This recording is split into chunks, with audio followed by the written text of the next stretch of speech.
Avant de plonger dans l'épisode, laissez-moi vous parler de Upmeet.ai. On connaît tous ces moments où après une réunion, on se dit mais au fait, qu'est-ce qu'on avait décidé déjà ? Eh bien, avec Upmeet.ai, c'est fini. Que vous soyez in real life ou en ligne, que ce soit sur Google Meet, Zoom ou Teams, Upmeet vous fait un compte-rendu super précis de toutes vos réunions. J'ai essayé plein de solutions américaines, mais ça marche jamais en français. Upmeet, lui, fonctionne dans plus de 30 langues. J'ai fait le test et les résultats sont bluffant. Il y a un système de prompt que j'adore, où on peut même chatter avec le bot pour savoir ce qui s'est passé lors d'une réunion, ou lui demander de personnaliser un compte-rendu. En plus, c'est une techno française, donc vos données sont hébergées en toute sécurité dans l'Union européenne. Et par les temps qui courent, c'est plutôt une bonne nouvelle. Et en parlant de bonnes nouvelles, si vous vous abonnez à la Hacienda avant le 14 février, Upmeet vous offre une licence annuelle gratuite. Oui, 100% gratuit pour vous. Alors n'attendez pas, adoptez Upmeet et ne laissez plus jamais une réunion vous échapper. Les hommes doivent accepter qu'on devienne des mecs. Quand on interrompt quelqu'un, comme tous les mecs le font, ils doivent être OK. Quand on est plus agressif, en fait, ils devraient être OK. En tout cas, il veut récupérer tout le business aussi bien des créateurs que du live shopping qu'il n'a jamais réussi à faire décoller sur Instagram. Le monde du business et de la tech est déjà très masculin, donc je vois même pas qu'est-ce que ça veut dire remettre plus de masculinité. Ça déborde déjà de partout. Nous, c'était le soir, mais vous, c'était en milieu de journée pour la côte Est. Mais c'est un jour férié pour nous. Ah oui, c'est vrai, un jour férié. Il faut savoir que c'est un jour férié. Ouais, c'est vrai que vous êtes jour férié. J'avais oublié, tu as raison. Blue Monday, c'est férié. Il y a beaucoup de gens qui vont être justement sur leur mobile. Non, je suis plus là, moi, les gars et les filles. Hein, allez-y. Hein, allez. Hola, hola amigos, bienvenue dans Silicon Carnet, votre talk show tech picante en direct de San Francisco. Mon nom est Carlos Diaz, je suis le gringo en chef de cette émission. Le week-end dernier, les États-Unis ont vécu un moment historique dans le monde de la tech. TikTok a failli disparaître pour ses 170 millions d'utilisateurs américains. Un drame en 3 actes, digne des meilleures séries Netflix. Le 16 janvier, les Américains apprennent que la Cour suprême des États-Unis a débouté TikTok et ordonne la fermeture ou la revente de TikTok à un player américain. Biden joue son va-tout, TikTok choisit l'option nucléaire, une coupure totale et immédiate. Et alors, Trump rentre en scène, tel un Deus ex machina pour sauver l'application qu'il avait pourtant promis de détruire il y a 4 ans. Et en quelques heures, l'interdiction la plus spectaculaire de l'histoire des réseaux sociaux se transforme en victoire politique. Dans cet épisode de Silicon Carnet, je vous propose de décrypter cette séquence d'événements qui illustre parfaitement les relations complexes qu'il existe aujourd'hui entre la tech, la politique et la géopolitique. Comment Trump est-il passé du statut de fossoyeur à celui de sauveur de TikTok ? Pourquoi Biden a choisi la stratégie du pire ? Et surtout, qui sont les vrais gagnants de cette histoire ?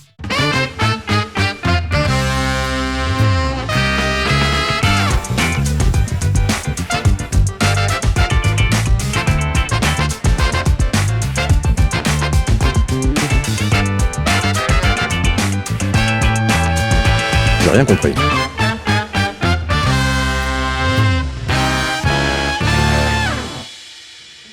Cette semaine à mes côtés dans Silicon Carnet, Stéphanie Tramischek, my favorite bitch, toujours en direct de San Francisco. Elle est de retour dans Silicon Carnet. Hélène Leperson en direct de la East Bay et Laura Bocabza en direct de Bordeaux. C'est bien ça, Laura ? C'est bien ça. Ok, super. Bon, écoutez, donc une émission presque entièrement féminine. Je vous remercie d'être là, c'est courageux de votre part, surtout en ce moment.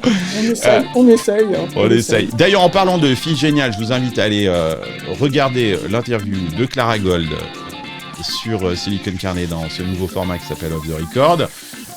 Abonnez-vous aussi à la chaîne YouTube de Silicon Carnet, c'est super important. D'ailleurs aussi, n'hésitez pas à nous laisser des commentaires sur cette émission, que ce soit sur YouTube ou sur Spotify, ça aide énormément pour l'algorithme. Si vous nous écoutez en podcast, pensez à mettre 5 étoiles. Et puis rejoignez la Hacienda, c'est le réseau social privé de Silicon Carnet. Ça se passe sur WhatsApp. Il y a des conversations déchaînées tous les jours. Et puis, j'ai un dernier truc à vous dire, c'est qu'il y aura un retour d'expérience. Vous savez que j'étais au CES 2025 et on va faire un retour d'expérience du CES à Paris. Ça se passera le 5 février chez nos amis de l'École supérieure du digital. Et donc, je vous mets le lien là parce que vous pouvez venir, même si vous faites pas partie de la Hacienda, vous êtes les bienvenus. Vous payerez juste un peu plus cher que les autres, mais il y a une petite participation juste pour payer les pizzas et puis boire un coup ensemble.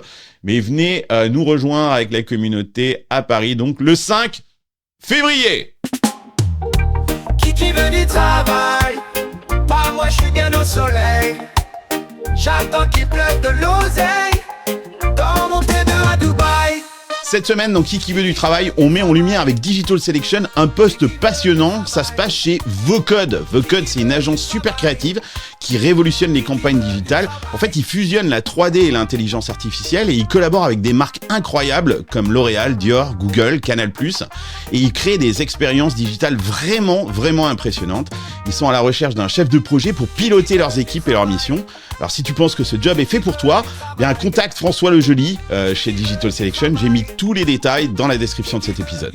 Bon les filles, je voulais vous annoncer un truc important parce que après l'interview de Mark Zuckerberg chez Joe Rogan et puis l'émission qu'on a fait à ce sujet-là, on a décortiqué le retournement de veste de Mark Zuckerberg. En fait, on a reçu beaucoup de messages de la part des auditeurs de Silicon Carnet et les gens se plaignent du manque de masculinité dans cette émission. Depuis plusieurs années, c'est vrai que j'ai invité régulièrement des femmes. Vous en êtes quelque part un exemple à participer à cette émission. Et je dois avouer que peut-être que je suis allé un peu trop loin. C'est vrai que j'ai laissé se propager pas mal d'énergie féminine dans cette émission. Et donc, je pense qu'il est temps de remettre un peu de testostérone, comme le prouve cette émission. Et du coup, on s'est réunis entre mecs. Alors, je suis désolé, on vous a pas invité, mais on a pris quelques décisions importantes, sans vous, bien sûr. Et voilà, je voulais vous annoncer, il y a 5 décisions importantes dans cette émission. Donc, première décision, le générique de Silicon Carnet va changer. Donc, à partir de la semaine prochaine, chaque épisode commencera par la musique de Texas Ranger. Et puis Silicon Carnet va changer de nom. On va s'appeler maintenant Silicon Carnage. C'est l'émission tech qui ne met jamais de crème hydratante. Ça, c'est la première décision qu'on a prise. La deuxième décision, c'est que... Alors, celle-là, elle va vous surprendre. Je l'ai appelée l'ours. Chaque invité femme devra être obligatoirement accompagnée à partir de la semaine prochaine d'un ours. Et je parle d'un vrai ours. Je parle pas d'un acteur déguisé. Donc, voilà. Et puis, pour que vous puissiez prendre la parole dans cette émission, et je vous invite vraiment à faire le test dès à présent, chaque invité femme devra prouver donc sa masculinité en ouvrant seule une boîte de cornichons. Donc, est-ce que vous avez prévu votre boîte? Donc, allez-y les filles. Sinon, cette émission s'arrête immédiatement. Allez-y. Oh On a toujours un cornichon sur nous, c'est ça qui est pratique. C'est ça qui est génial en fait. On se balade toujours avec la boîte de cornichons. Ou près de Et vous, moi, en Hélène. fait- Bravo, félicitations. Bon, ok, cette émission peut commencer, donc. Attends, Carlos. J'ai besoin de remettre un peu de rouge à lèvres. Non, mais plus sérieusement, on vit un truc assez incroyable là avec cette histoire de Mark Zuckerberg chez Joe Rogan et ce sursaut de... J'avais une 4e décision aussi, c'est un plus de sujet chiant. J'ai quelques idées d'émissions, comment réussir sa start-up sans se faire chier avec des gonzesses. Pourquoi les véganes ne savent pas coder. Il y avait des trucs comme ça. Mais plus sérieusement, il se trouve que c'est un hasard si vous êtes toutes les trois là cette semaine. Mais j'avais envie de vous poser comment est-ce que vous réagissez à ça, quoi. Qu'est-ce que ça vous... je suppose que vous êtes en colère. Qu'est-ce que ça vous fait rigoler? Qu'est-ce qui se passe? C'est quoi? Moi, je Dis-toi. suis d'accord. Je suis d'accord avec ce qu'il a dit. Je suis d'accord qu'il faut plus de masculinité. Parce que les femmes, souvent, on n'est pas assez assertives, on apprend à le devenir, on évolue. Mais le caveat, comme on dit en anglais, quoi, l'autre point de la côté où là où je suis pas d'accord, c'est que les hommes doivent accepter qu'on devienne des mecs dans le travail. Ils doivent accepter qu'on ait des comportements masculins. Masculin. Et quand on interrompt quelqu'un, comme tous les mecs le font, ils doivent être OK. Quand on leur explique qu'est-ce qu'il faut qu'ils doivent faire, ils doivent être OK.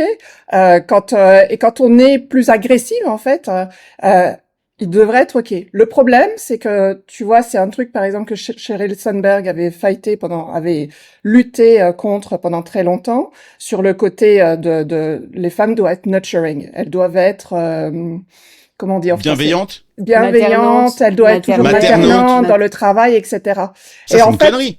non, 10 ans après, elle a fait Ouais. un bilan il y a 1 an ou 2. Ouais. 10 ans après, c'est toujours vrai. Et donc, oui, il faut plus de masculinité. On est capable de l'être, mais à la fin, ça nous retombe dessus parce que derrière, les hommes n'ont pas N'acceptent évolué leur manière de nous juger. Voilà. Et ça, c'est le problème. Voilà. Mais attends, quand tu dis il faut plus de masculinité dans le monde du travail, alors ça, tu sais, ça, ce que tu dis là, ça va faire bondir plein de monde, quoi. C'est-à-dire que le monde du travail, Laura, il est par définition masculin. Enfin, statistiquement. Mais statistiquement, le monde, il est masculin, Carlos. Il n'y a pas que le monde Ouais. du travail. Et là où Mais moi, ça me fait, enfin, de dire que les femmes doivent être plus mecs, Oui, c'est pas exclusif. Ça veut pas dire que les hommes doivent être plus ne doivent pas être un peu plus féminines. Non, mais moi, j'ai l'impression qu'on a demandé aux hommes de révéler, tu vois, de se déconstruire, de révéler leur part de féminité, et ça m'a gonflé total, mais j'ai pas envie non plus de demander aux femmes d'être plus masculins, quoi. Tu comprends ce que je veux dire? Moi, je pense que les deux genres, enfin, je sais pas, c'est mon Donc point toi, de vue. déjà, tu pars d'un point de vue où tu dis que les deux genres ont des différences profondes. Ça, c'est ton Ouais. premier postulat dans ce que j'entends. Et la Ouais. deuxième chose, c'est que chacun c'est est bien ok. à sa place et que on peut cohabiter, coexister, co-travailler, Ouais. tout en gardant ses spécificités chacun. Oui. Ok. J'ai tort? Je sais pas. Je pense que c'est un point de vue. Hélène, ton point de vue là-dessus? Bah écoute, je pense que c'était comme l'avait décrypté bien Arnaud dans le dernier podcast, une façon de faire allégeance à Trump et de rentrer dans les codes complètement de Trump. Et au fond, ça veut rien dire puisque, comme on vient de dire, le monde du business et de la tech est déjà très masculin. Donc je vois même pas qu'est-ce que ça veut dire remettre plus de masculinité. Ça déborde déjà de partout. Ouais. Donc D'ailleurs, statistiquement, sur Meta, excuse-moi, je te coupe la parole, j'ai juste cette stat-là que j'ai, hein, c'est que il y a Vas-y, une coupe femme. la parole. Pardon, ben, vous me la coupez régulièrement, vous aussi, hein, il y a aucun problème. Tu parles de la parole, Mais- on est d'accord. Comment? T'as dit vous me la coupez régulièrement, tu parles de la parole, on est Je d'accord. parlais de la parole, bien évidemment, et du reste aussi. Mais il y a une femme pour 2 mecs chez Meta. Donc quand il dit qu'il faut rajouter de la masculinité, je me dis, c'est quoi en fait pour que on se sente bien entre mecs, il faut 3 hommes pour une femme. C'est quoi le ratio, quoi? En Non, fait, mais c'est en ça fait, la question Mais que je pose. c'est Ouais. pas ça qu'il dit. C'est pas ça qu'il dit. Je Ok. pense qu'il dit, en fait, souvent, en fait, il y a le côté masculin dans le travail, dans une boîte comme Meta, c'est d'aller pousser des décisions, c'est d'être plus assertif, d'être plus agressif, brutal, direct, et moins, en fait, peut-être un peu moins... empathique. Ouais. Essayer de créer le consensus en permanence. Ouais, voilà, et je pense que c'est de pousser, c'est d'aller plus vite, en fait. Souvent, une énergie masculine va pas, tu sais, c'est l'histoire du livre. Les hommes viennent de Mars et les femmes de Vénus. L'histoire des scouts qui, les femmes, en fait, elles préparent tout, elles doivent aller de A à B. Tous les deux groupes doivent aller de A à B. Et à A, les femmes, elles préparent d'abord, quand on va arriver, il va faire nuit, qu'est-ce qu'on va manger? Allez, on prépare à manger, puis on part. Et les mecs, allez, on y va! Ils arrivent, il fait nuit, oh putain, merde, on n'a rien à manger. Et ils font un feu, et puis ils se démerdent. C'est juste 2 manières de voir le monde. On est wiré un peu comme ça. Je dis pas que tout le monde est comme ça, mais c'est quand même des grosses tendances. Et finalement, du coup, l'énergie masculine, c'est on y va. On verra les problèmes après. Plus Mais moi, je pense ouais. que c'est complètement ailleurs, le point de Zuck. C'est Ok. complètement ailleurs. Il l'a dit dans le podcast.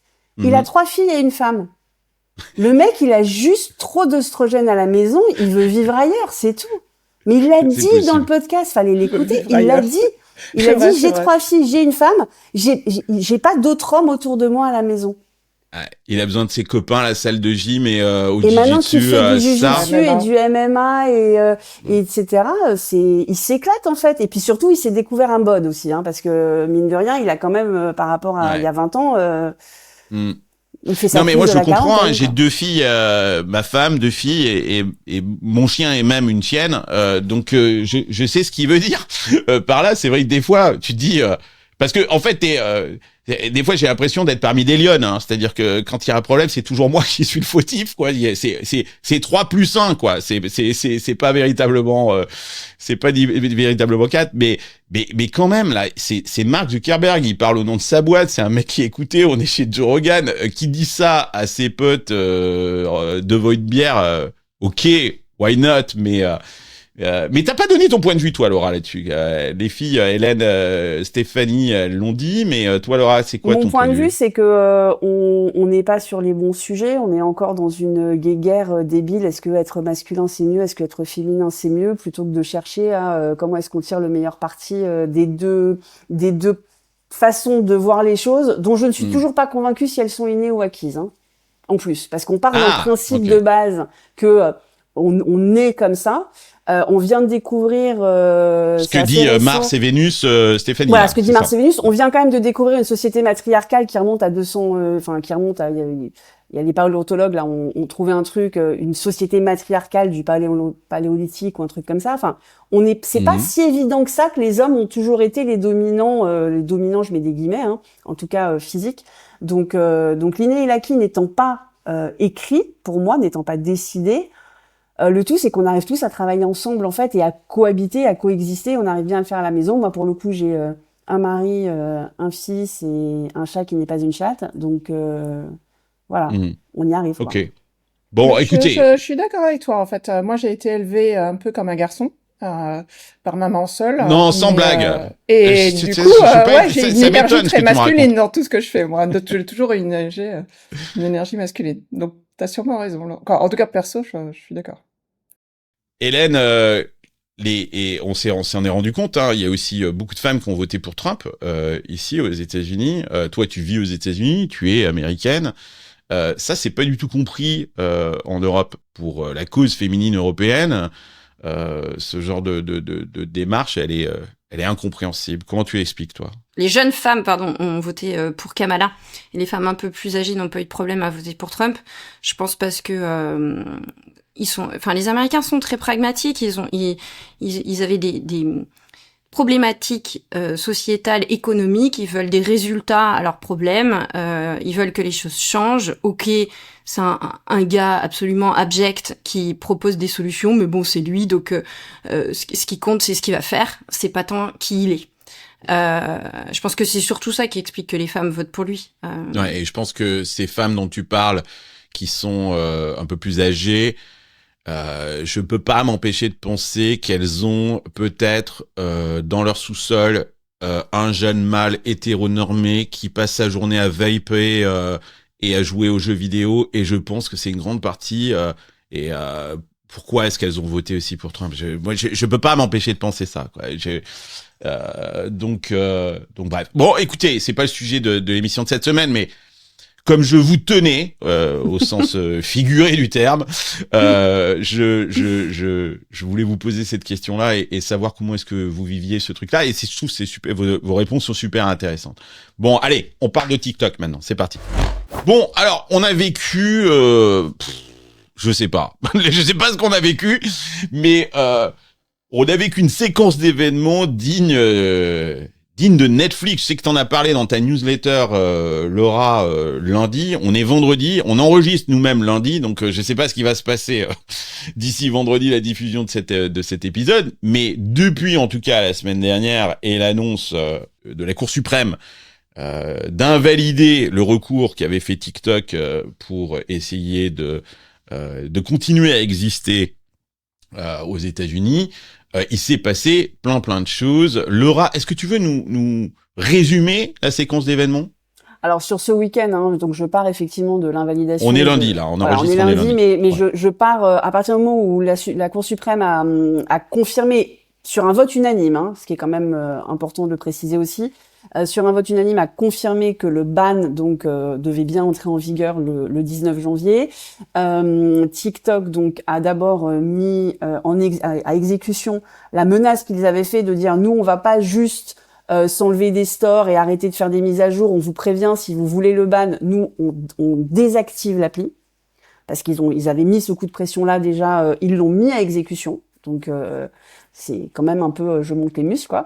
Et ce qui était très intéressant, c'est qu'ils ont mis quand tu ouvrais l'appli aux États-Unis, alors là moi en plus Il y je avait suis un pop-up, je suis la seule française, donc je l'ai pas vu moi de vrai, j'ai vu que des photos. Je le montre là. Voilà, donc il parlait du président elect Trump puisqu'il n'était pas encore, il n'avait pas encore prêté serment à ce moment-là, en disant qu'ils attendaient à ce que lui résolve la situation, mais qu'en attendant il n'y avait pas accès.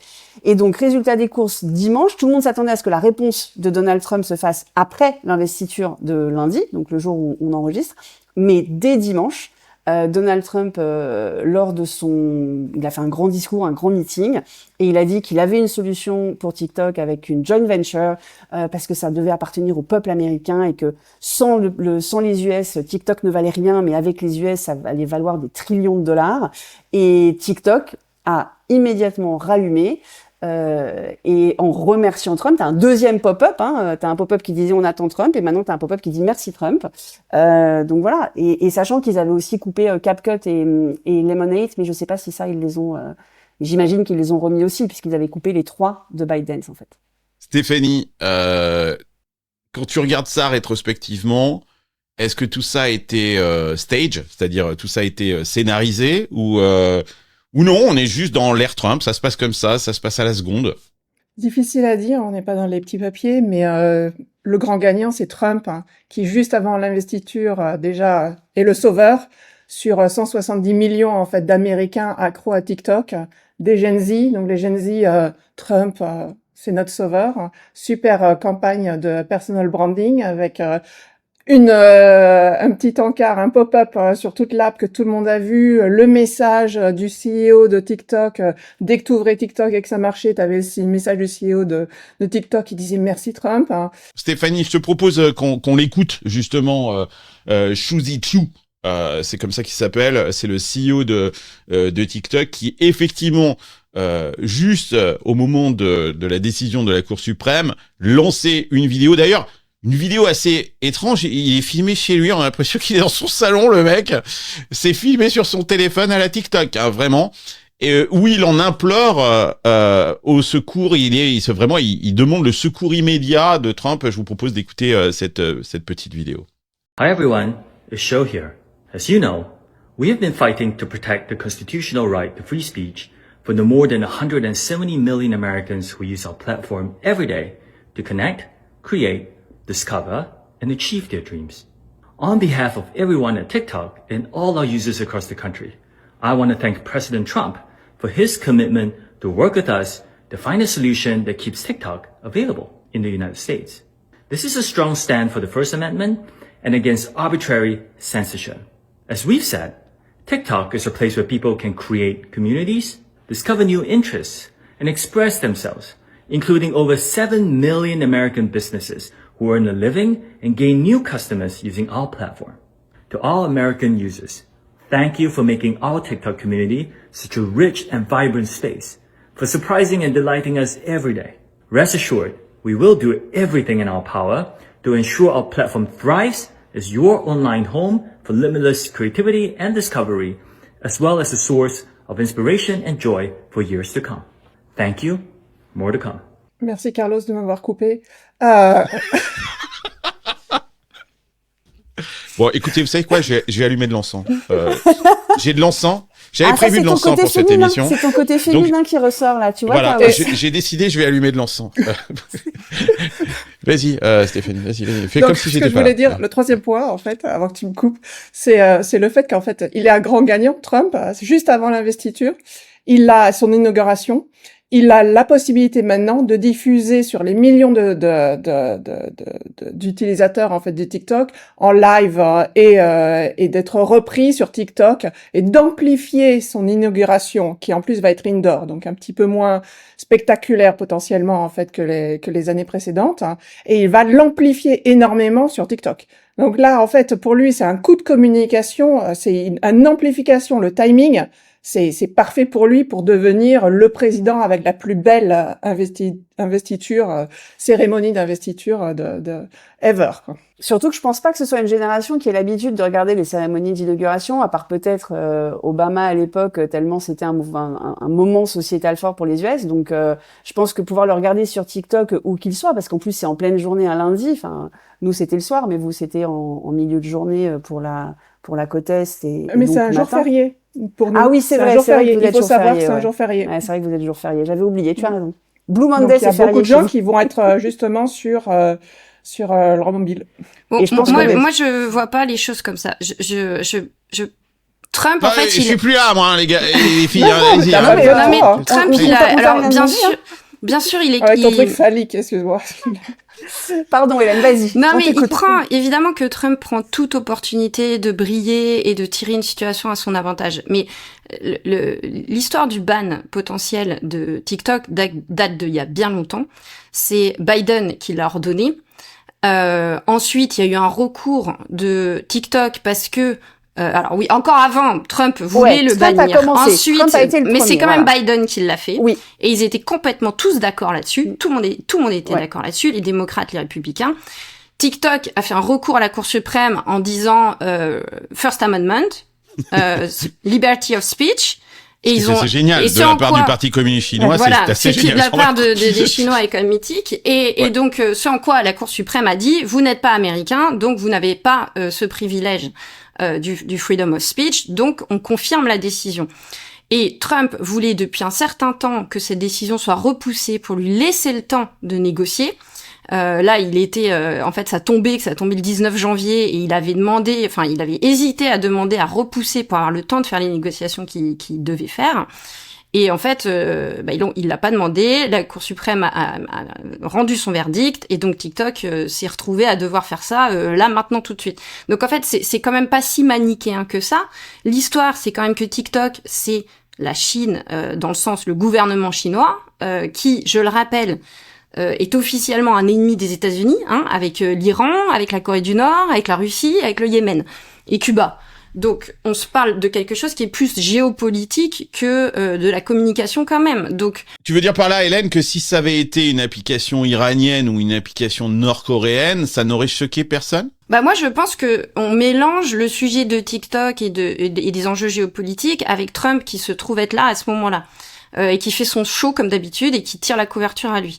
Je pense que en vrai, ce qui se passe est extrêmement intéressant dans la partie liberté, liberty of speech, sur la partie social media, l'influence culturelle que peuvent avoir ces social media sur un peuple et sur une société, et le fait que l'Amérique dit je ne veux pas de l'influence chinoise chez moi, et c'est ça qui est en train d'être dit.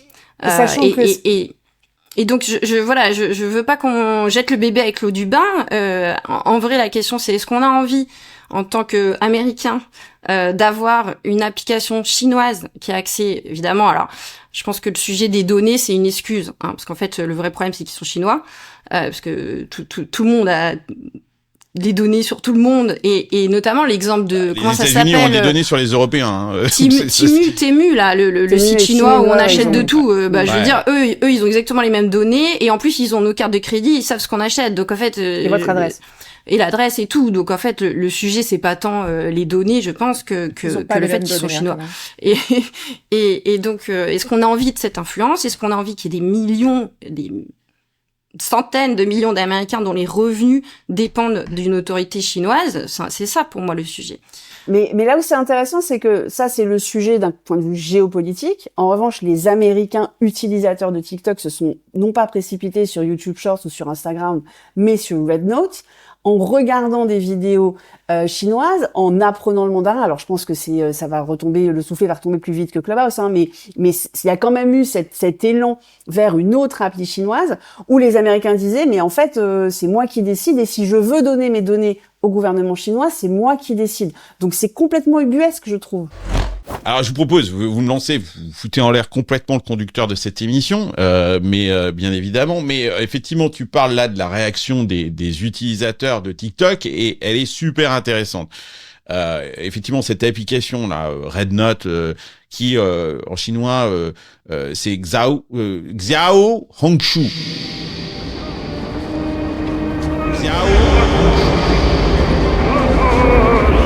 J'entends une voix sinistre dans les airs. Il essaie de déclencher une avalanche. Olaf, il faut faire demi-tour. Excusez-moi, je parle pas chinois. Foutez-moi la paix, je ne parle pas chinois. Mais il va falloir visiblement apprendre le chinois très Je rapidement. pense que Baptiste il va s'amuser avec celui-là. Xiao Hangzhou. Bon, ça veut dire quand même le petit livre rouge en chinois, d'après ce que j'ai compris. Et effectivement, c'est une application qui est super censurée, encore plus censurée que TikTok. Et on a vu débarquer dans cette application. Alors, je l'ai téléchargée. C'est assez intéressant. Hein. On a vu débarquer, et surtout les Chinois ont vu débarquer des Américains, parce que ils n'avaient jamais vu un Américain dans cette application, ou très peu. Et là, tout d'un coup, il y a eu tout un tas d'Américains qui ont débarqué dans cette app. Avec, ils ont visiblement un statut. C'est très drôle d'ailleurs à l'heure de l'investiture de Trump, ils se qualifient comme des réfugiés, des réfugiés TikTok. TikTok Je sais pas si vous avez vu les vidéos. Et voilà, TikTok Refugees. Je vous propose d'écouter une vidéo, par exemple, là, d'un TikTok. Voilà à quoi ressemble un TikTok refugee dans Zhaozhou. Ni hao, greetings from North America. I am an American TikTok refugee. I am a TikTok refugee. 大家好，我是抖音难民。Hi, TikTok refugee here. 你好，我叫 Ryan。大家好，我叫瑞恩。 Our government is out of their mind if they think we're going to stand for this TikTok ban. We're just going to go to a new Chinese app and here we are. Bon alors voilà, c'est assez drôle. Bon, je pense qu'ils ont fait un passage éclair. Hein, là, ils sont tous rentrés chez TikTok, hein, parce que je pense qu'il y a un truc dont ils se plaignaient tous, c'est dire bon bah ok, on est sur Xiaohongshu, mais on a 0 follower, donc il y a personne. C'est-à-dire que et ça c'est assez intéressant parce que quand j'entends en Europe en ce moment pas mal de monde dire faut quitter X, faut quitter Instagram, faut tout quitter. Je vous invite à aller regarder là, les Américains qui ont été faire un tour sur Xiaohongshu. Enfin, ils se sentaient un peu seuls. Hein. Donc voilà. Certains ont parlé. Je pense que Stéphanie, tu le dis bien. TikTok, c'est pas. Pardon, Hélène le disait tout à l'heure. C'est pas rien. C'est un phénomène culturel. Ça pourrait être comparable à ma génération, à MTV. C'est vraiment ça qui était vraiment un truc culturellement de la pop culture super important et les réactions effectivement ont été plutôt fortes, mais en même temps on voit que cette nouvelle génération, cette Gen Z, bah elle s'en fout un peu, elle est capable de migrer très rapidement vers quelque chose d'autre, Stéphanie. C'est plus qu'en fait comme MTV. MTV distribuait une culture qui existait. Ouais. TikTok crée la culture. Bien sûr. Et tous les créatifs, toutes les agences de com, toutes les marques en fait voyaient dans le ban, dans la possibilité que TikTok meure, une grosse perte en fait culturelle de la création de cette culture, des cultures éphémères, mais des cultures quelquefois en fait des phénomènes qui vraiment perdurent. Et ça c'était un des points énormes en fait sur le TikTok ban. Sur le point en fait des utilisateurs qui vont d'une app à l'autre, tu t'aperçois qu'en fait t'as des beliefs, quoi, tu vois, tu dis tout le monde est d'accord sur mes données, j'ai pas envie qu'on fasse n'importe quoi, j'ai pas envie qu'on me surveille, mais bon à la fin tu vas là où en fait tout le monde va, quoi, c'est tout le monde est un peu des moutons, t'as envie de retrouver en fait des amis, une communauté. TikTok en fait a un pouvoir en fait de te faire du bien, c'est le fentanyl digital, hein. Donc tu t'es tellement bien, il te manque quelque chose quand t'as l'habitude d'être sur TikTok, même un tout petit peu. Toi tu y es, moi j'ai essayé, moi j'ai une newsletter sur TikTok, je vends sur TikTok, je vends des produits dont tu ne veux pas parler, du make-up. Mais je suis seller, je suis pratiquement tous les jours sur TikTok. Elle a remis son rouge à lèvres parce qu'elle se veut se faire un short qu'elle va mettre sur TikTok après, en fait. T'as pas compris? Ah ouais, non, c'est pas bête, j'y avais pas pensé. Stéphanie, explique-nous, qu'est-ce que tu fais sur TikTok? Donc toi, t'as failli perdre ton job, c'est ça? Non, j'ai créé ma boîte. J'ai une agence qui aide les marques étrangères, notamment françaises et coréennes. Là, je travaille avec un grand groupe coréen, à vendre en fait leurs produits sur TikTok Shop aux US. Qu'on dit tout le temps TikTok, mais TikTok en fait a le réseau social, la découverte, avec les shops, 160 millions. Ouais. Mais t'as une grosse partie. L'année dernière, ils ont lancé en fait en septembre 2023, donc un an et demi, une version e-commerce dans TikTok. TikTok Shop qui n'existe pas encore en France, hein, et qui en fait maintenant, là il y a eu quelques chiffres qui commencent à circuler, a fait quand même 30 milliards de chiffre d'affaires en 2024. on est, en termes de rapport, on est à peu près, maintenant ça a augmenté, mais Amazon fait 1 milliard par jour de chiffre d'affaires, Ouais. TikTok fait 1 milliard par mois. Donc, Voire un peu 10% plus à peu maintenant. près on du est à chiffre peu d'affaires près. d'Amazon. Voilà. Et c'est en train d'exploser. Ok. D'accord. Donc on est plus sur un business juste de réseau social. On est un business d'influence E-commerce. de la culture, Ouais. de l'e-commerce, et surtout là, ce qui est en train d'arriver, c'est le live shopping. Et qu'est-ce que je fais dans tout ça, moi? Je vends des produits du make-up, je travaille avec des créateurs sur TikTok, et j'ai une super newsletter qui parle de tout en fait sur TikTok Shop et live shopping aux US. Donc si Bon, vous je la voulez vous montre. inscrire, Voilà. ça sera en fait le lien dans les notes de l'émission. Exactement. Mais qu'est-ce qui est là, explique-nous, puisque justement TikTok Shop n'existe pas en France. Qu'est-ce que TikTok Shop est arrivé à craquer que Amazon ne craque pas, ou que YouTube n'est pas arrivé à craquer sur le social shopping? Ils ont inventé le format du shoppable vidéo. Donc c'est un peu comme un short, hein, mais dans lequel shamelessly quoi, tu vas vendre ton produit, tu vas le mettre en avant, il est génial, tu fais ta démo produit, Et il y a le lien, c'est ça? Et il y a le lien directement sur la vidéo. T'as Ouais. plus qu'à cliquer. Et donc si t'as déjà acheté, ta carte de crédit est déjà là, ton adresse est déjà là. Tu regardes en fait, c'est comme une fiche Amazon. Après tu regardes le produit, tu choisis ta couleur de rouge à lèvres par exemple, et tu cliques buy et c'est fait. Et là, paf, automatiquement t'es dans le flux. Et donc tu scrolles. Et c'est tellement 7 secondes t'as acheté. 7 secondes t'as acheté. Bienvenue sur 3615 TBA. Comme Téléboutique Achat. C'est de l'entertainment. En fait, le live shopping, c'est vraiment un mix entre l'entertainment et le prix cassé. Donc en fait, ça crée un FOMO de rater le super prix pendant les 30 minutes de live. C'est l'achat coup de cœur aussi. C'est ça, ouais, c'est immédiat. C'est quoi, c'est l'achat immédiat. immédiat. Et il y a le format vidéo, évidemment, qui est entertaining. Donc, c'est du télé-shopping sans avoir besoin de prendre ton téléphone pour téléphoner sur QVC, quoi. Enfin, c'est juste hallucinant. Ouais. Ouais. Dans la déclaration que Trump fait, et qu'il présente justement cette joint venture, on sent bien, et là je vous montre le message et ce passage qui est très très intéressant, c'est de dire on va créer une joint venture, mais l'Amérique, c'est-à-dire que le peuple américain va détenir 50% de cette joint venture.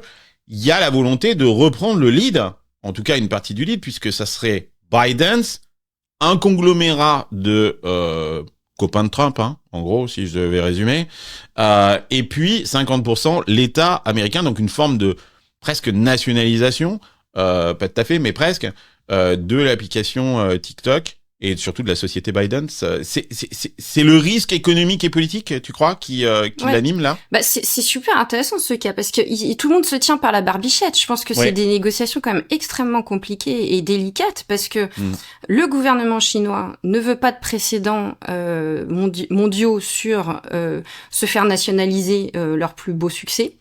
Ils ne veulent pas de précédent sur devoir vendre la sauce magique, parce que vraiment TikTok c'est un succès impressionnant en termes d'algorithme et de business. Donc ils veulent pas se le faire prendre totalement ou le vendre. Et de l'autre côté, les Américains ne veulent pas d'influence chinoise sur leur territoire économique et culturel, mais en même temps ont besoin du business que ça représente, ne peuvent pas couper les Américains de leur fentanyl et des revenus que ça représente. Donc c'est vraiment, les forces sont équilibrées, je pense, dans cette négo. Et je dis bon courage à qui va gérer un joint venture à 50-50. Je pense que ça va être folklorique. Sur le sol chinois, ça n'existe pas, le 50-50, hein, ils ont toujours 51. Et pour moi, on reboucle avec le début de l'émission, Carlos. Pourquoi Zuck, il veut être copain-copain avec Trump? Alors, il a peur d'aller en prison, ça c'est une chose, mais lui, il voulait du ban, hein. Lui, il voulait du ban. Il voulait du ban, ou est-ce qu'il voulait récupérer TikTok? En tout cas, il veut récupérer tout le business aussi bien des créateurs que du live shopping qu'il n'a jamais réussi à faire décoller sur Instagram. Ça fait 2 ans, enfin là je parle sous le contrôle de Stéphanie, mais 2 ans que Mosseri court après ses chaussures pour rattraper les fonctionnalités de TikTok les unes après les autres. Donc il y a un moment donné... alors Mosseri là il court après Zuck aussi, hein, pour dire non mais finalement la politique c'était bien, tout ça, mais c'est... Donc il y a quand même aussi ça à mettre dans la balance, parce que je suis pas sûre que Zuck veuille acheter. Il y a un bid officiel de Perplexity sur TikTok On va revenir. Ça, c'est une séquence. On va parler justement de ces rumeurs de rachat et justement de qui est en lice éventuellement, que ce soit pour racheter ou pour créer cette joint venture avec l'État américain, le Parti communiste chinois. What? C'est quand même assez fou, ce qu'on est en train de dire là, quoi. Je sais pas si vous entendez ce qu'on est en train de dire, mais c'est assez quand même dingue. Oui, je pense qu'il y a un truc qui, et Hélène a raison, c'est que c'est clairement dans la tête de Trump, la Chine est un ennemi des États-Unis. Je pense que ça, c'est pas bien compris. Des fois, on pense qu'il y a une sorte de connivence entre Trump et les forces étrangères. On est lundi, on vient d'écouter le discours d'investiture de Donald Trump. Il y a un passage quand même qui m'a scotché, c'est celui sur le Panama, où clairement il explique que les États-Unis ont été maltraités, que 38 000 personnes américaines ont perdu la vie en construisant ce canal, qu'aujourd'hui il y a des taxes qui sont imposées sur les navires américains, y compris les navires de guerre, qui sont insupportables, qu'il est temps de récupérer ce canal-là, qui, il le dit explicitement, est entre les mains des Chinois.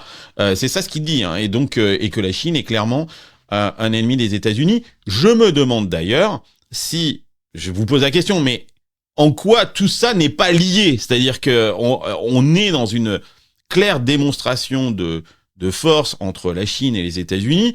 TikTok est un élément. Enfin, je dis pas que c'est l'élément. Nous, on le retient parce que on est dans la tech et que ça nous semble être le sujet.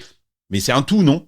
C'est un tout, en fait. Je pense que le grand gagnant, en fait, de tout ce qui se passe autour du ban, c'est pas Trump, c'est pas les utilisateurs de TikTok, c'est le fait, en fait, que TikTok montre le côté obscur de la tech qui est utilisé comme un weapon. Ouais. Et comme un outil de guerre, comment tu dis? De guerre stratégique, quoi. Encore une fois, désolé pour les auditeurs, je mélange l'anglais et le français. La tech c'est plus un espace, en fait, de liberté, un espace où on s'amuse, un espace où on échange, où on parle on trouve notre communauté, où on parle avec nos amis. C'est un outil de soft power. Et là, entre la Chine et complètement dans la guerre Chine-US qui monte. Mais ça devait être un outil de soft power pour justement les gens humanistes qui voulaient abolir les frontières, etc. Et on se rend compte que ça n'a fait que renforcer en fait les divisions et les clivages géopolitiques. Je vous propose qu'on parle maintenant des rumeurs de rachat parce qu'elles ont été nombreuses. Laura, tu nous fais un petit topo de qu'est-ce qu'on a vu avant même la décision de la Cour suprême. On en parlait déjà, il y avait même des gens qui disaient Elon Musk va racheter TikTok, alors que je l'ai trouvé au contraire Elon Musk très silencieux sur ce sujet-là. Ouais, enfin la dernière fois qu'il a fait une blague, ça lui a coûté 44 milliards de dollars, donc je pense qu'il a appris à se faire maintenant, Elon Musk, si tu veux. Donc il a justement fait très attention à rien dire, même s'il y en a beaucoup qui en parlaient. Ouais. Moi, je me suis demandé si Zuck il préférait acheter TikTok et intégrer TikTok ou bannir TikTok. Je continue de penser qu'ils veulent le bannir. Mais est-ce qu'ils se mettraient sur les rangs pour continuer d'acheter les faveurs de Trump? Parce que il faut qu'il sorte les rames, Zuck, le mec voulait quand même le balancer en prison. Ah, c'est intéressant là ce que tu dis là. Ça veut dire que toute cette séquence aussi d'événements qu'on a vu avec Mark Zuckerberg, c'est aussi une manière pour Trump, puisqu'il doit mettre en place cette joint venture. On parle de plusieurs milliards, c'est-à-dire qu'au départ, avant cette histoire-là, on parlait de 20 milliards, ce qui est vraiment bradé pour TikTok. Aujourd'hui, là, j'entends parler plutôt de 50 milliards, donc plus que X, ce que Twitter a été racheté. Là, tu voudrais dire que c'est vrai, Trump pourrait, parce qu'il va avoir besoin de réunir du pognon, dire à Mark, maintenant que t'es devenu un vrai mec, viens avec nous dans la joint venture, c'est ça ce que tu veux dire? Ouais, et puis surtout que Mark, il est connu pour acheter, si tu veux, WhatsApp, il l'a racheté, Instagram, il l'a racheté. Enfin, je veux dire, il y a la culture de la croissance par acquisition chez Meta, elle existe, tu vois, c'est pas un mec qui a jamais fait ça, et donc c'est pas, alors, encore une fois, là, je suis Madame Irma, hein, c'est-à-dire que j'ai pas plus d'infos que vous et j'en ai même peut-être un peu moins, même beaucoup moins. Mais on peut imaginer que Mark se positionne pour être sûr d'être dans les starting blocks au cas où. Ouais. Évidemment, il y a les startups d'IA hein, qui ont, et en particulier Perplexity a annoncé officiellement, pour le coup, c'est les seuls qui sont sortis du bois de façon officielle. À ma connaissance, on est lundi, tout peut changer d'ici la diffusion vendredi. Mais beaucoup de communication. Ouais, c'est de la PR. Oui, c'est de la PR, mais c'est à noter, parce que eux aussi ils viennent de racheter plusieurs choses, mais enfin ils ont racheté des tout petits trucs. Là, le dernier en date, c'était read.cv. Le truc, c'est un sous LinkedIn en termes de nombre d'utilisateurs, etc. Enfin. Mais attends, Laura, Perplexity, ils peuvent racheter, ils peuvent faire un chèque de 30 milliards, 40 milliards? Non, mais c'est une joint venture, ils seront pas tout seuls. D'accord, Tu crois que Musk, il était pas tout seul à racheter? Musk, il a pas mis 44 milliards de sa poche, hein. Et d'abord, il a fait du leverage avec la banque, et ensuite, il a été voir ses copains, il a appelé Larry Ellison, etc., et il a créé une sorte de SPV, quoi. La vraie question, c'est comment est-ce que tu peux faire ça si tu ne veux qu'exploiter la partie financière de TikTok. Ouais. En revanche, ce qui est pas le cas de Perplexity. Ce qui est pas le cas de Perplexity, et peut-être même pas le cas d'un Zuck ou d'un Elon si un jour d'autres de la tech, en fait. C'est-à-dire qu'un Bernard Arnault, à la rigueur, peut-être, je dis lui parce que c'était quand même un des Français les plus en vue cet après-midi à l'Investiture. Il était à l'inauguration. Il était invité, il est hyper proche il connaît Trump depuis très longtemps, donc il y était. Trump lui a promis quand même des taxes sur les produits importés. Ouais. A commencé certainement par les sacs à main et le champagne, donc je pense qu'il était content. Il était content d'être venu, il était content d'être venu. Je pense qu'il y a un grand absent dans tout ce qu'on dit, en fait, c'est Bezos. C'est ce que j'allais dire, Amazon. Amazon a tellement un intérêt, en fait, sur le rachat de TikTok, énorme. Par rapport à ce que tu viens de nous dire sur TikTok Shop. Et c'est la grosse faille, en fait, de leur stratégie actuellement. Actuellement, ils essayent de fighter contre le shopping, en fait, pas cher. Donc, ils ont fait Amazon Haul pour contre Temu, contre Shine et tout ça. Et il n'y a pas de solution contre TikTok Shop pour l'instant. Le live shopping, etc. Et on sait que c'est en train d'arriver. Et donc peut-être qu'en fait il est quiet là-dessus et qu'il fait rien parce qu'il sait qu'il va racheter. Ou en tout cas, il fait forcément partie du consortium. Donc on peut peut-être imaginer que tous ces mecs-là de la tech qu'on a vu en photo avec Trump, qui sont tous à l'inauguration, qui étaient tous en photo, ils sont tous en train de se maquer ensemble pour racheter en fait TikTok. Et au moment donné, tout le monde a un intérêt. Tout le monde a un intérêt, mais après, ça dépend de comment est-ce que tu l'exploites. Et moi, si tu veux, je suis une femme du comment, hein. Là, on a parlé du pourquoi, mais c'est quoi une femme du comment? Il faut qu'on m'explique comment faire. Il faut qu'on m'explique comment faire. Moi, je suis très pragmatique. Donc, quand on me dit, imaginons qu'il y a effectivement ce consortium, ce qui peut tout à fait s'imaginer. Ensuite, comment ils se partagent, non pas les revenus financiers, ça c'est facile. Ça, c'est les avocats, ils savent gérer ça. En revanche, l'exploitation ou récupérer des briques technologiques, faire des ponts entre leurs outils existants, leurs plateformes existantes et TikTok pour justement pouvoir bénéficier, pouvoir créer ces synergies, voire des flywheel effects. On va pas pouvoir faire de TikTok partir sur Amazon, sur Insta, ça marche pas en fait. Donc il y a une vraie question de comment t'intègres. Si c'est que des investisseurs purement financiers, ça se fait hyper vite. Si c'est des vrais tech, ça sera plus compliqué.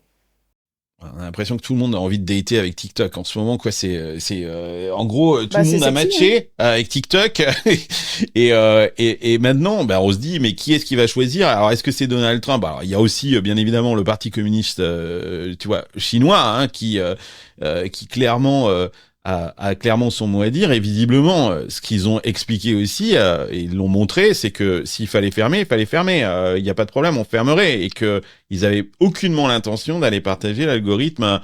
Cet algorithme, il est si c'est vraiment un IP, Stéphanie, c'est-à-dire est-ce que on peut le refaire?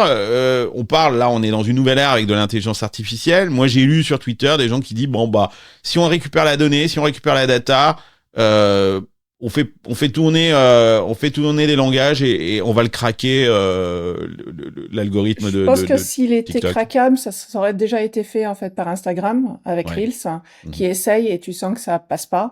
Donc il y a une petite secret sauce magique à coup de technologie chinoise de j'espionne tous mes utilisateurs et j'ai des petits trucs spéciaux qui permettent de le faire, ou alors du black hat, je sais plus comment on dit, mais du hacking, parce que il me paraît que ton TikTok écoute ce que tu dis, ce que tu dis, quoi. Ils utilisent des micros, ils utilisent des choses qu'on ne devrait pas utiliser dans les mobiles. Apparemment, il y a des rumeurs, mais il y a aussi des rumeurs comme quoi une partie de l'algorithme est aussi open source. Donc, est-ce que on est capable de dissocier en fait l'innovation pure en fait de TikTok? Parce que TikTok a vraiment, quoi, moi je le vois de l'intérieur sur la partie shop, TikTok Shop, ils sont hyper en avance technologiquement, quoi. Ils utilisent de l'AI partout. Ils sont capables de faire des vidéos maintenant automatiquement. Les scripts, t'as des assistants AI qui te font tes scripts de vidéos, quoi. C'est de Shoppable vidéo, qui c'est hallucinant comme c'est fort.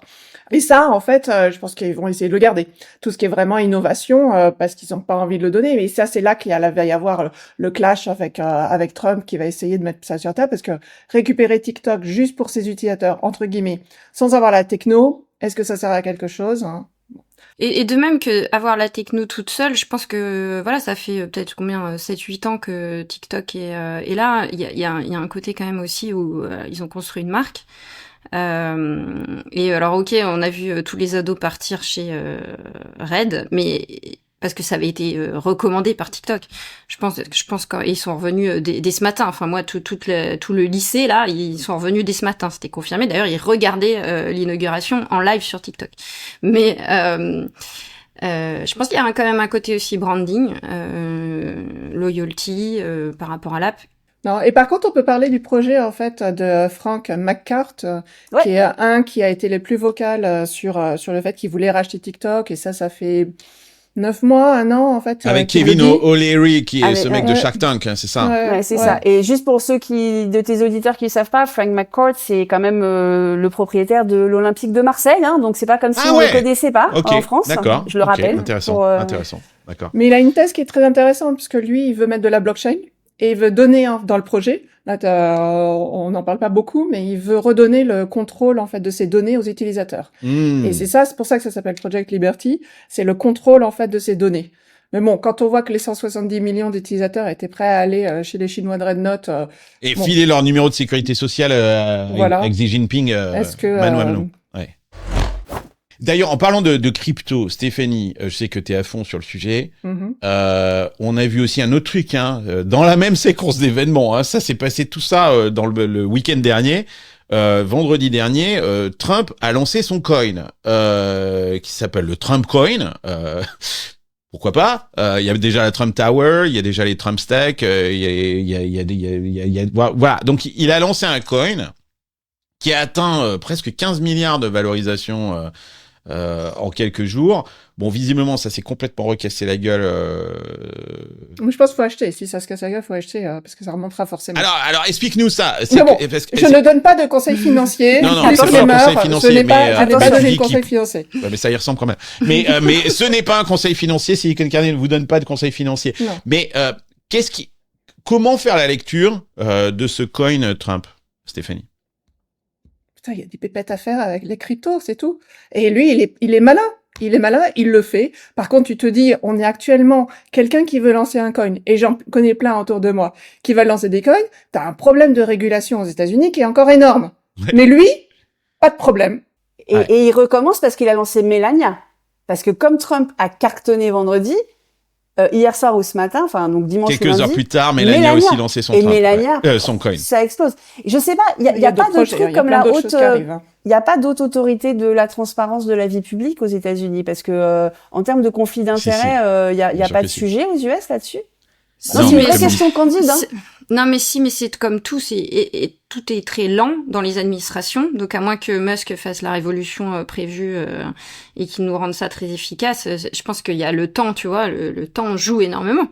Tu peux lancer des choses et puis après, tu te fais rattraper par la patrouille bien après. Sauf que d'ici là, ils auront régulé, en fait, leur crypto, donc il y aura plus de problème. Voilà, c'est là où... Et c'est-à-dire qu'on passe d'un monde quand même où avoir pratiquement des bitcoins, je parle des bitcoins, je parle pas d'un shitcoin, te valait presque d'être débancarisé. C'était quand même c'était hyper chaud, hein, il y a quelques années, quand tu disais que tu avais des cryptos. Les boîtes ne trouvaient pas de compte en banque, tu pouvais Absolument. pas. T'étais soupçonné d'être un terroriste, hein, en vrai. Exactement, et de blanchir de l'argent. Aujourd'hui, en fait, si l'administration ou la justice vient vers toi en disant niveau crypto, tu dis non mais attendez, le président des États-Unis vient de lancer son coin. Non, mais il y a 2 poids 2 mesures. Je pense que tu pourras pas dire ça. Si tu fais un truc illégal, ça passera pas. C'est ce professeur Scott Galloway de New York State University qui explique qu'on est entré dans l'ère de la kleptocratie. Et soit en fait tu es avec Trump, soit tu es pauvre. C'est simple. Et être avec Trump, c'est la garantie en fait de pouvoir faire en fait de l'argent, d'être dans les bons deals, donc avoir un petit pourcentage par exemple de ton Trump coin ou un petit pourcentage en fait du futur TikTok dans cette super conglomérate. Et je pense qu'il y aura plein d'autres affaires bientôt. Faut juste supporter Trump.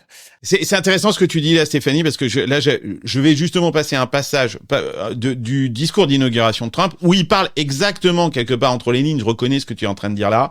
C'est cette ère de comment dire, de forme de renaissance et d'ère de la prospérité, et que l'arrivée de Donald Trump va amener cette prospérité au peuple américain, certainement au détriment des autres nations, à commencer par l'Europe. Et je vous propose de l'écouter là-dessus. Ça dure quelques secondes. C'est assez frappant. From this day forward, our country will flourish and be respected again all over the world. We will be the envy of every nation, and we will not allow ourselves to be taken advantage of any longer. During every single day of the Trump administration, I will very simply put America first. Ça montre à quel point franchement les démocrates ont merdé, parce que c'est fou, quoi. Tout le monde avait peur de Trump quand il est parti, et là il revient comme un héros qui va libérer le pays. Et je suis d'accord avec toi, même en Californie, qui est quand même la terre démocrate par définition, il y a une forme d'optimisme, de c'est ok, voyons voir, etc.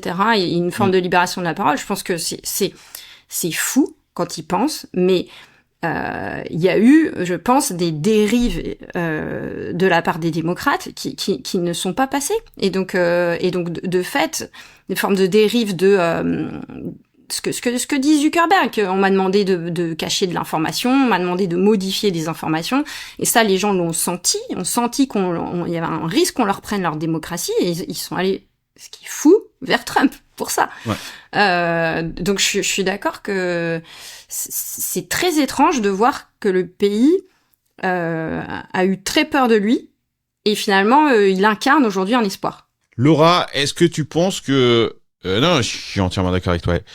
Laura, est-ce que tu penses que comment l'Europe va réagir à ça? Est-ce que j'ai entendu un discours de Villepin chez Mediapart avec Edoui Plenel, très enthousiasmé, poétique, la grandeur de la France, la nation, les idées, l'universalisme, machin, bien évidemment, en tant que Français, ça me touche, mais je pouvais pas m'empêcher de me penser que on a l'impression d'avoir un ancien establishment qui a toujours rien compris aux nouvelles règles du jeu qui est en train d'imposer Trump, et que on n'est pas outillé pour ça. C'est quoi, toi, tu vis en France, comment tu le vis? Alors, je te rejoins sur l'ancien establishment, mais en plus, il y a une espèce de condescendance globale. Et là, je vais pas parler de l'establishment, je vais parler vraiment de tout le monde, en fait. Moi, je lis beaucoup de créateurs français, je lis beaucoup de presse et de créateurs américains, mais je lis aussi beaucoup de créateurs français.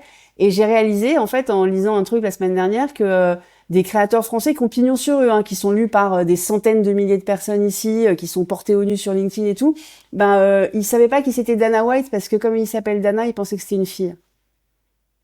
Et là, tu te dis, mais vous avez même pas, alors je sais bien que c'est pas des journalistes, ils sont pas tenus à la vérification des trucs, etc., mais tu te dis, en fait, et ils analysaient une situation en sans disant, savoir qui était Dana White. À propos de Dana, quoi. C'est-à-dire, j'ai relu le papier 3 fois en me disant, non mais, on parle pas du même Dana. Si, Si, c'est Dana White. C'est-à-dire, quand tu vois sa tête, en plus, t'as vu une fois sa tête, c'est pas une fille, hein, Dana White, hein. Enfin, je sais pas si tu pourras montrer la tête à l'écran. Je vais la montrer. Donc il y a un vrai sujet, en fait, aujourd'hui de mépris et de condescendance des Européens.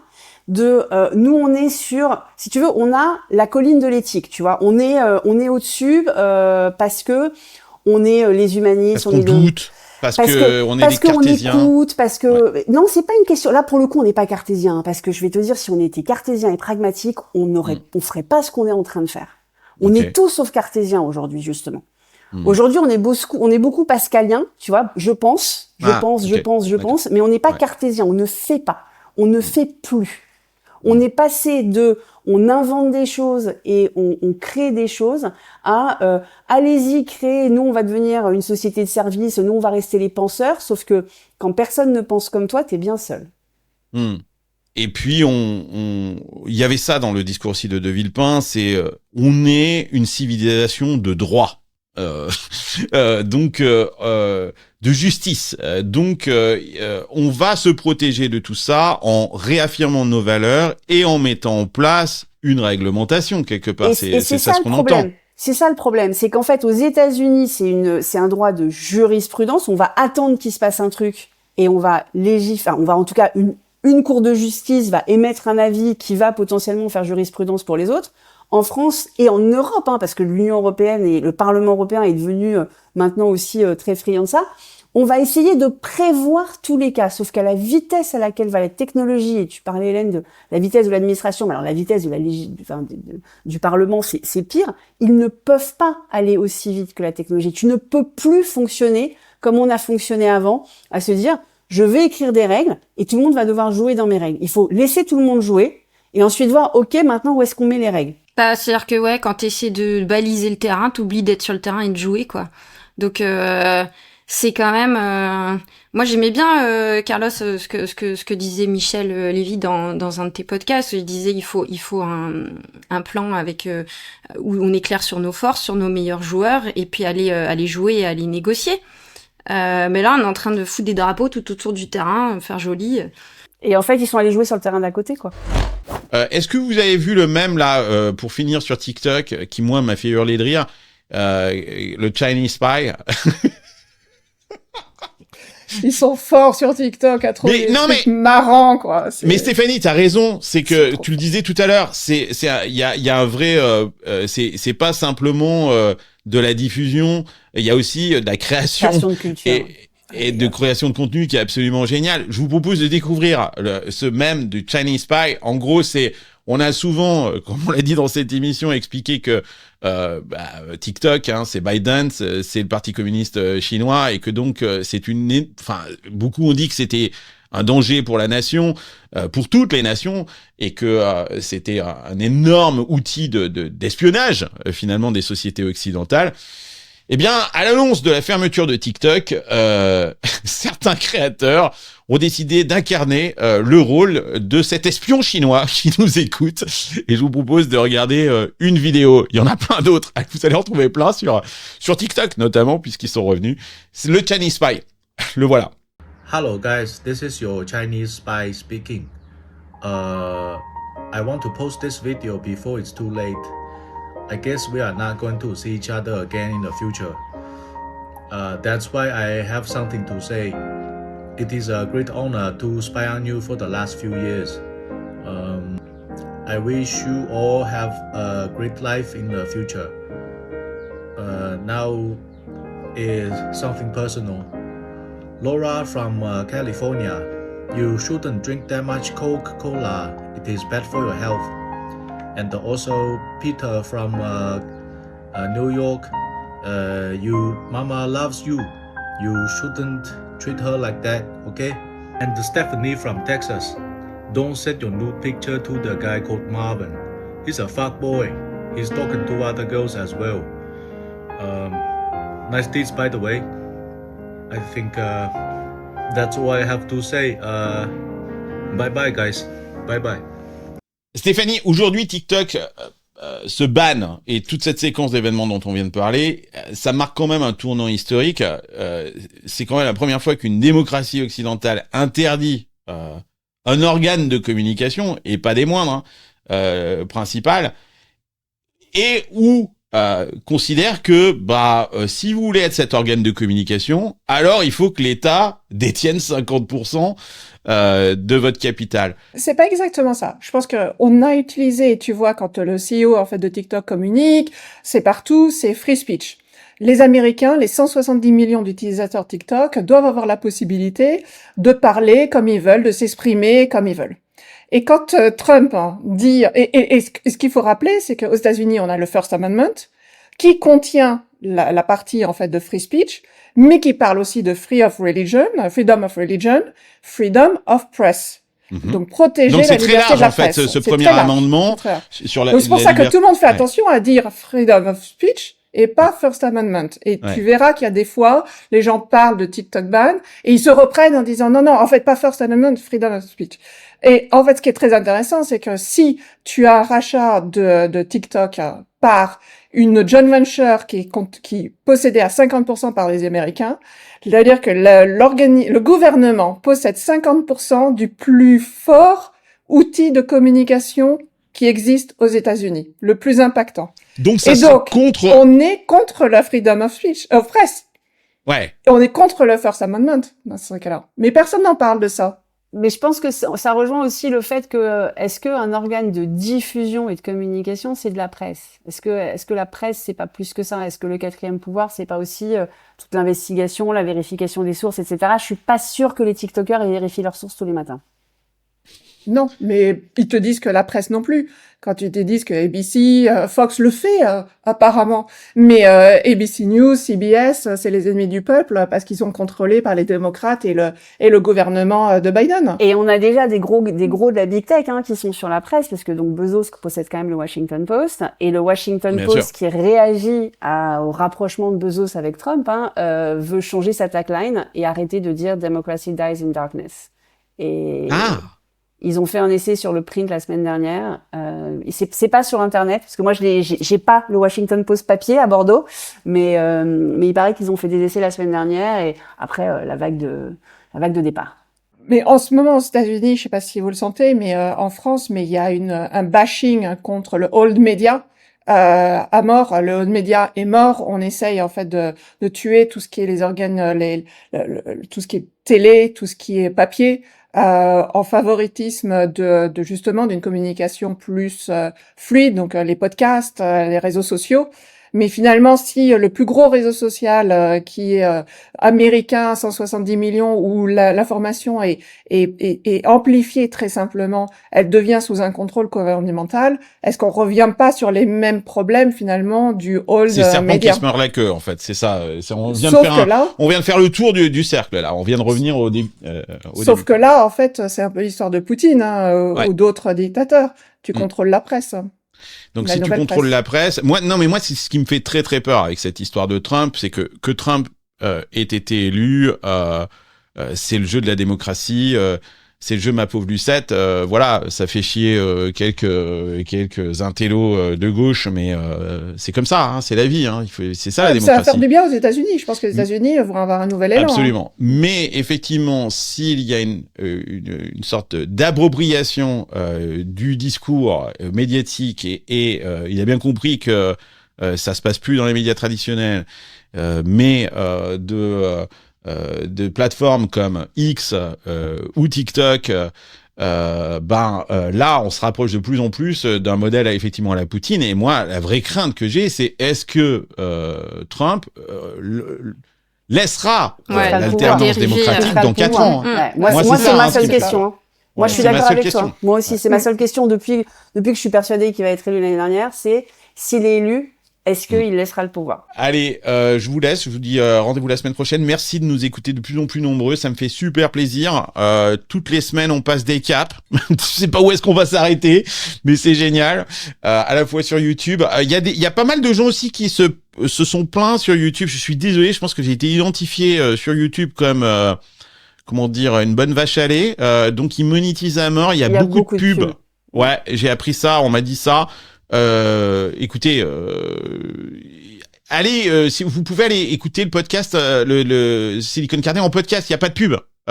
sur les plateformes Apple Podcast, etc. Donc je comprends, je maîtrise pas ce truc-là.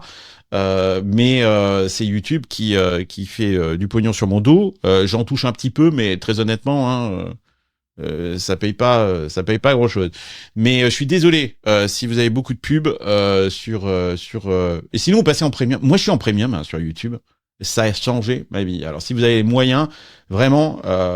Et j'ai économisé Spotify, en fait. J'ai plus d'abonnement Spotify, parce que quand vous êtes en YouTube Premium, je fais la pub de YouTube. T'imagines? Je suis en train de faire la pub de YouTube. Ouais, je sais mais pas si où tu en vas, YouTube là. Premium, Ouais, t'as c'est ça, YouTube oui. Music. Ouais, c'est ça. Homme sandwich, Carlos.